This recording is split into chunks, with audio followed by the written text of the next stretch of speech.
ज़िंदगी बड़ी रहस्यमयी है और इस रहस्यमयी जीवन में कब कौन सी घटना जीवन की सबसे यादगार घटना बन जाए किसी को नहीं पता।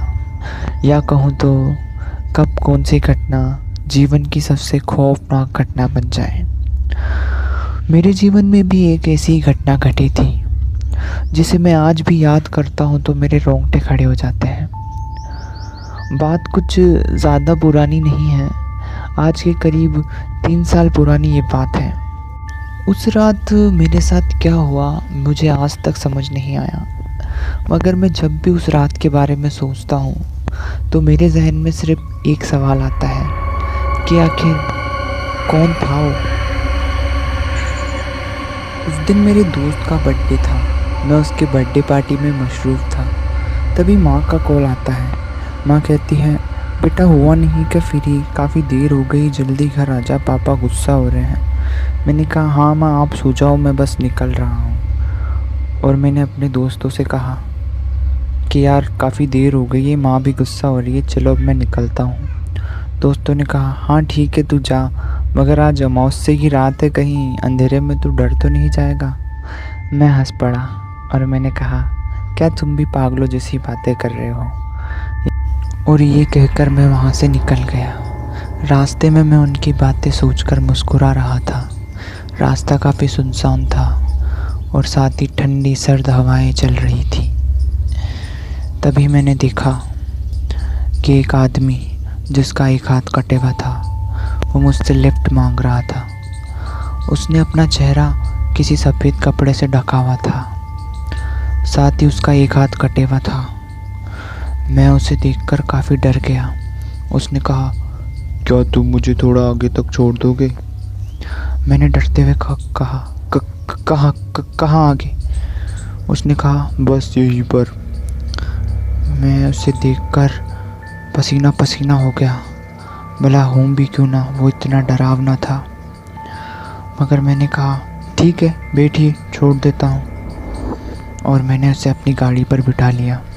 मैंने पूछा बैठ गए। उसने कहा हाँ हाँ। और मैंने उसे अपनी गाड़ी पर बिठाकर गाड़ी स्टार्ट करी। वो पूरे रास्ते शांत बैठा था, कुछ भी नहीं बोल रहा था। अचानक थोड़ी दूर जाने के बाद एक चौराहा आया। उसने कहा बस बस बस यहीं रोक दो, यहीं रोक दो। मैंने उसे वहाँ उतार दिया। वहीं पास में एक शमशान था। मैंने उसे उतारते हुए पूछा यहाँ तो सुनसान जंगल है, आप बोलो तो कहीं आपका घर हो तो मैं छोड़ दूँ। उसने कहा नहीं नहीं, मेरी मंजिल बस यहीं तक थी, तुम जाओ। और मैंने उसे वहाँ उतार कर ज़्यादा सवाल जवाब किए बिना वहाँ से चल दिया। थोड़ी दूर जाने के बाद अचानक से मेरी गाड़ी बंद हो गई। मैंने बहुत कोशिश करी मगर गाड़ी स्टार्ट नहीं हो रही थी। अचानक से कुछ धुंध सी छाने लगी। रात भी काफ़ी ज़्यादा हो चुकी थी। मैं काफ़ी परेशान हो गया और तभी पीछे से एक आवाज़ आती है, अरे भाई साहब सुनिए ज़रा, मेरी बात सुनिए। अरे पीछे देखिए भाई साहब, ज़रा सुनिए। अरे ज़रा मेरी मदद कर दीजिए भाई साहब, पीछे तो देखिए भाई साहब। मैं काफ़ी डर गया। मैं पीछे मुड़ने ही लगा, तभी आगे से एक आवाज़ आती है, नहीं नहीं पीछे मत देखना, बहुत बुरा होगा, पीछे मत पलटना, बहुत बुरा होगा, पीछे मत पलटना। मैं हैरान हो गया और कंफ्यूज भी। मैंने कहा ये आखिर मेरे साथ हो क्या रहा है। तभी पीछे से एक धमाके की आवाज़ आती है और मैं पीछे पलटने ही वाला होता हूँ। इतने में मेरे फ़ोन की घंटी बजती है। मैं अपना फ़ोन देखता हूँ, दरअसल वो मेरी गर्लफ्रेंड का कॉल आता है। मैं फ़ोन उठाता हूँ। वो कहती है कि अभी तक घर गए नहीं, मुझे नींद नहीं आ रही, जल्दी घर जाके कॉल करो मुझे।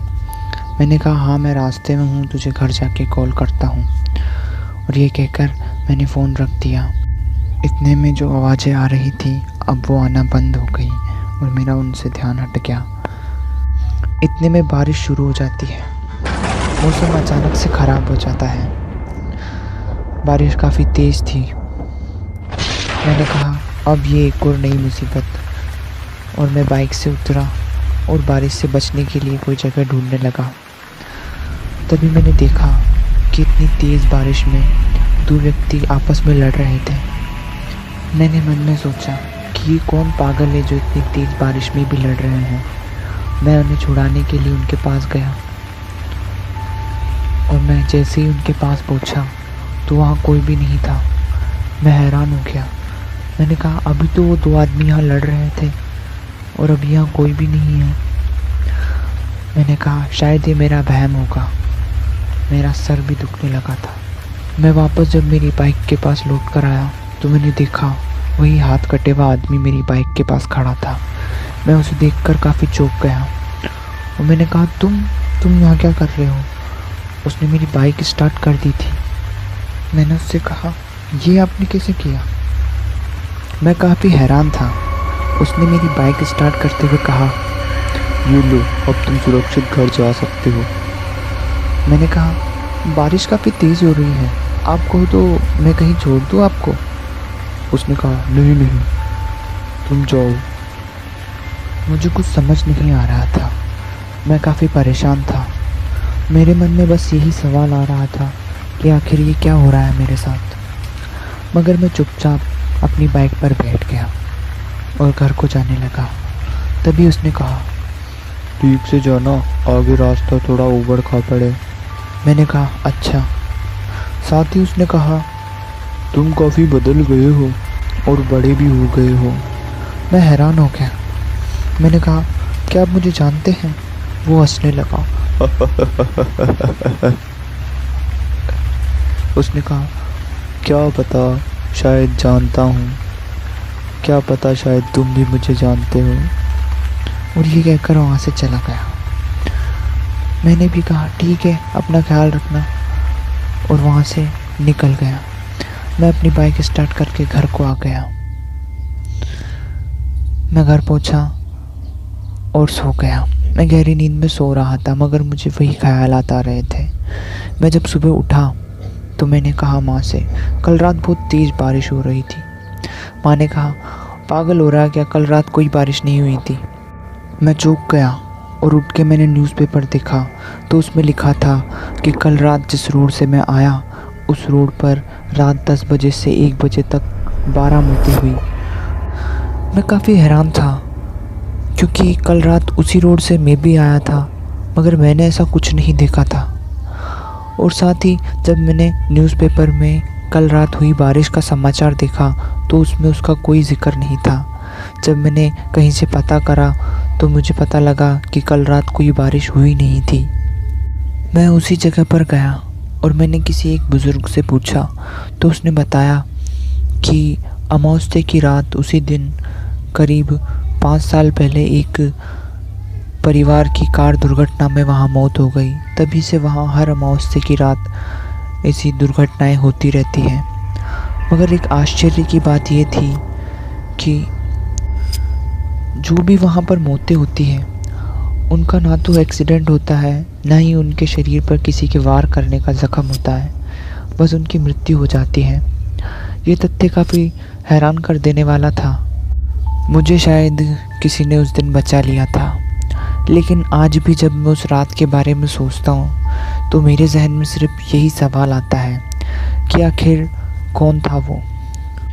जो भी था उसकी आवाज़ मुझे काफ़ी जानी पहचानी लगती है और ऐसा लगता है मानो मेरा और उसका रिश्ता काफ़ी पुराना है।